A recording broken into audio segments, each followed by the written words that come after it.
Dr. Ambedkar very responsibly told that. He was, of course, lauded by everyone. Pattabhiram Sitaramaya told that when speaking about Dr. Ambedkar, he said, what a steamroller intellect he has brought into this Constituent Assembly, which is irresistible, indelible, and unconquerable. And Dr. Rajendra Prasad, the chairman of the Constituent Assembly, very clearly said that if at all the best thing the Constituent Assembly has done is that we have made Dr. Ambedkar as the chairman of the drafting committee. And what he said, sir, Dr. Ambedkar, he was also very much responsive. He appreciated each and everyone. The leader of opposition quoted someone.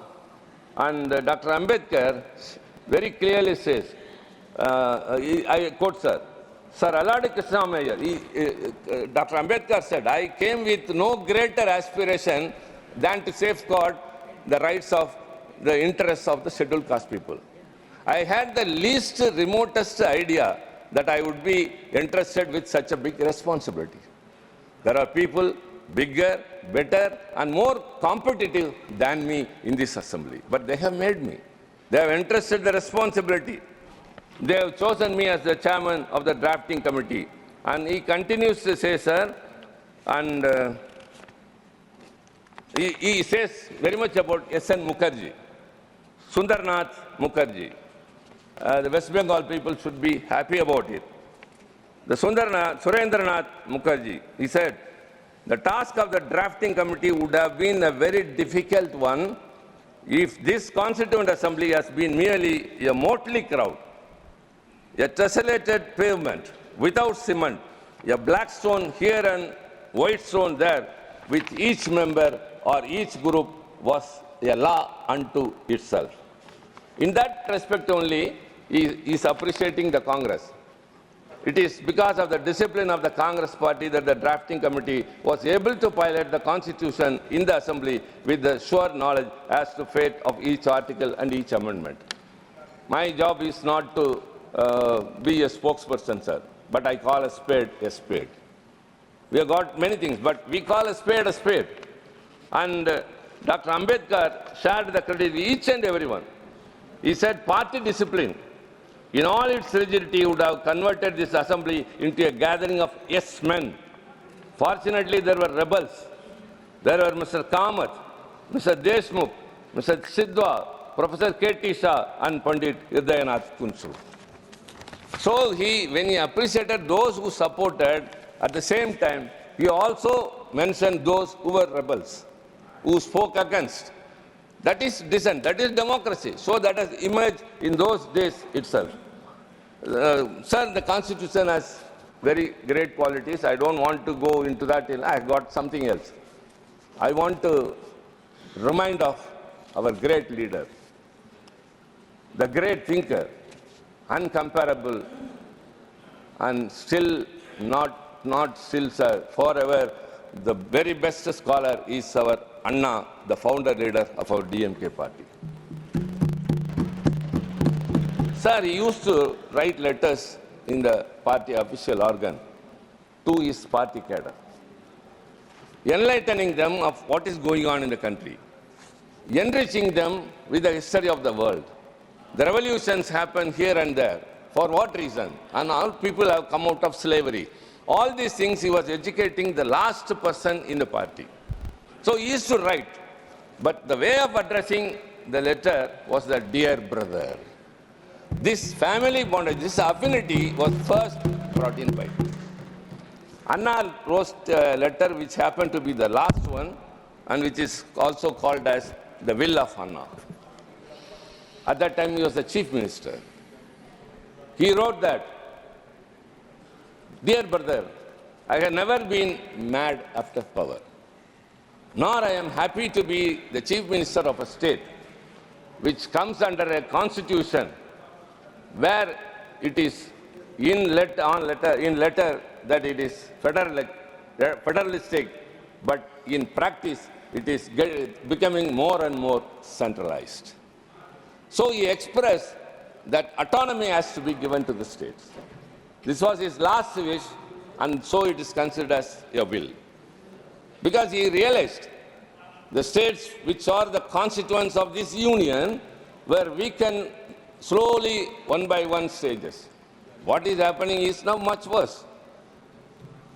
All the laws that have been enacted in the recent days by the BJP has either usurped the powers of the state or transgressed into the state's powers or minimizing, declining everything. This I have to mention, sir. Later, after the demise of Anna, our great leader, Dr. Kalaignar, the late Dr. Kalaignar, he took over the party president and the chief minister of the state. He immediately appointed, the first thing he said when he addressed the press in Delhi after meeting the Prime Minister conventionally, the first thing I'm going to do is to constitute a committee to go into the center-state relations. Because without powers, being a chief minister of a state is of no use. Much worse is what is happening in Delhi now. The Delhi, totally the chief minister's powers have been taken and given to the LG, and the chief secretary will master over the chief minister, and secretary will master over the minister. That is what's happening in Delhi. That's union territory. But even in the states were not able to fulfill the needs and the requirements of those people. So Dr. Kalaignar, he constituted a committee under the then former Chief Justice of Madras High Court, Dr. Rajamannar, and along with him two other luminaries, Chandasamy and one Lakshmanasamy, an academician. And the terms of reference was very important, entrusted to the committee. The terms of reference were, kindly look into it, that what are the powers from the union list and the concurrent list should be transferred to the state list. And what are the powers that has to be deleted from the union list. And when it was given, it came out with a very, important report. It came out. It gave too many number of suggestions, out of which one is Interstate Council, which also was brought into action in during 1989 when VP Singh was the Prime Minister, thanks to our intervention, sir. And it advocated for more rights to the states. And Rajamannar's committee's vision is still a document which everyone, whoever wants to see, go into it. So also the Sarkaria Commission later appointed during Mrs. Indira Gandhi's regime. That also went into the center-state relations. Later the Poonch Committee, that was also appointed for this. All these committees converged at one point that the India's individuality lies in diversity. They identified, the Poonch Commission, Sir, Justice Rajamannar Committee called for greater autonomy to states, including financial independence and a re-evaluation of centrally sponsored schemes. I think learned ministers are here, other members who are also learned are here.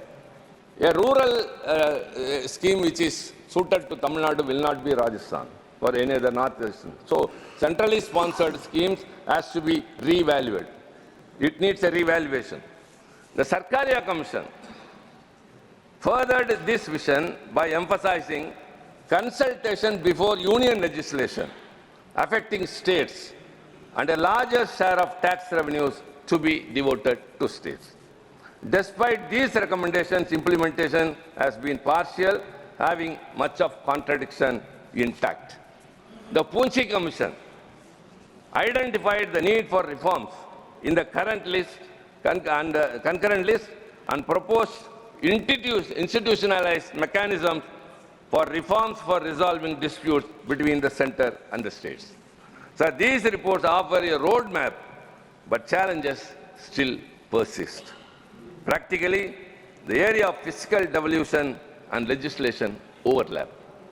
This is where the commitment of federalism must be tested by ensuring that states are empowered to contribute effectively to the people nation building without being stifled by central overrule. Sir, we are much affected.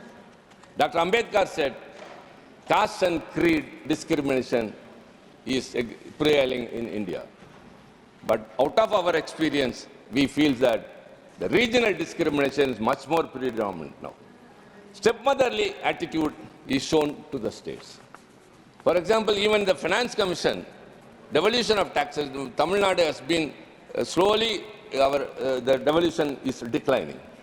The 12th Finance Commission gave 3.069 and the 15th gave only 2.6, and whatever, for every 1 rupee we give to the tax basket, we give only 29% in return. Whereas actually the southern states, that too especially Tamil Nadu, which contributes more to the GST of this nation, GDP of this nation, is of course affected very much. Whereas those nations which are of lower fiscal discipline, they are rewarded much. For what? That is what we said, regional discrimination. I don't want to mention any particular state because our friends are here from various other states. But we feel that the northern states are shown more favoritism, showing lower fiscal discipline, whereas Tamil Nadu, which is performing very well in every, for example, in the higher education, the enrollment ratio overall in India is 28, whereas ours is 52%. So in every area, every sphere, the Tamil Nadu is doing very well, but we being victimized by the union government. So the borrowing restrictions imposed under Article 293 undermines the autonomy of the states, discourages fiscal discipline, and stifles regional growth. In these situations, sir, we want to say that these things has to be revived. It's high time, sir. Even the very important is language policy, a sensitive issue that needs recalibration. Tamil Nadu's consistent opposition to the imposition of Hindi is not about rejecting a language, but about preserving its linguistic diversity. The two-language formula adopted in Tamil Nadu has fostered inclusivity without compromising on national unity. Sir, during the Constituent Assembly debates, though there was no subcommittee as like other things for language, but it happened to show that when many proposed for Hindi to continue. Before independence, the official language of India was only English. But later, after the independence, the Constituent Assembly, they debated it, and a section of the members supported Hindi, and a section of the members supported English. And when it came to equality, Dr. Rajendra Prasad, who was then the chairman, cast his vote, and by that, Hindi became the official language. And very importantly, article, the language.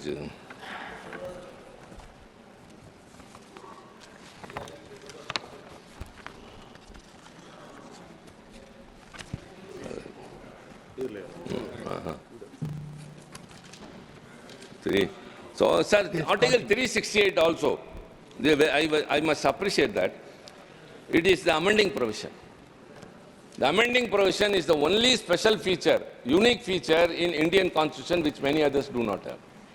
And because of that, so many amendments have been done. And that amendments are being done to meet the need of the day. And when the Constitution was drafted about the official language, sir, it very clearly said that Hindi shall be the official language in Devanagari script, and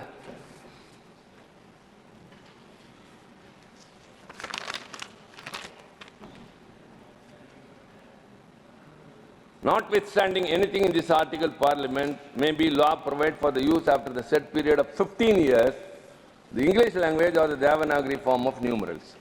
So it said that after 15 years of the enactment of the Constitution, English will go off, and then only Hindi will be the official language. Sir, again, our founder leader Anna, this house was benefited by his presence as a member from 62 to 67.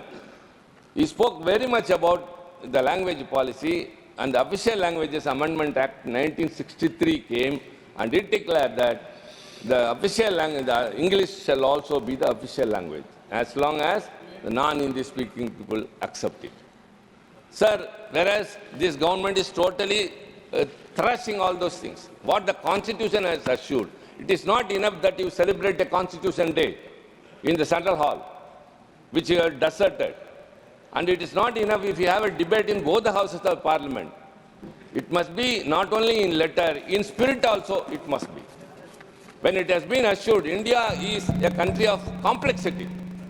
It is multilingual, multicultural, multi-regional, multi-religious. Whereas you want to bring everything one nation, one election, one nation, one ration card, one nation, all, everything. One. But only this Parliament divides the Lok Sabha and the Rajya Sabha.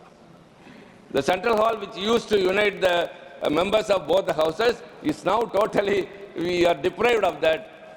A new member who has come to the Lok Sabha will go off after 5 years without having acquaintance between the Rajya Sabha members and the Lok Sabha members. Why, when you are trying to unite each and everything, why you are dividing the members of Parliament from Lok Sabha and Rajya Sabha? That's what I say. It's not just celebrating the Constitution.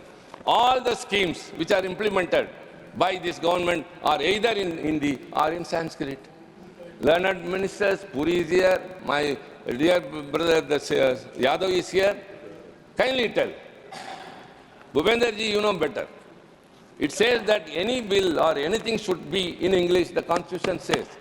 But who authorized you to name the nomenclature of every scheme that you bring or every bill you bring, either in Hindi or in Sanskrit? We enter into the Parliament.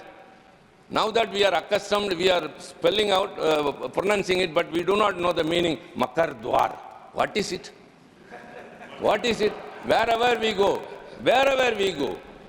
we see only Sanskrit letters, we see only Hindi letters. See, India is a union of states, don't forget. Don't forget. In the 8th schedule of the Constitution, there are 22 languages, and all those languages should be respected. And no one language should dominate the other.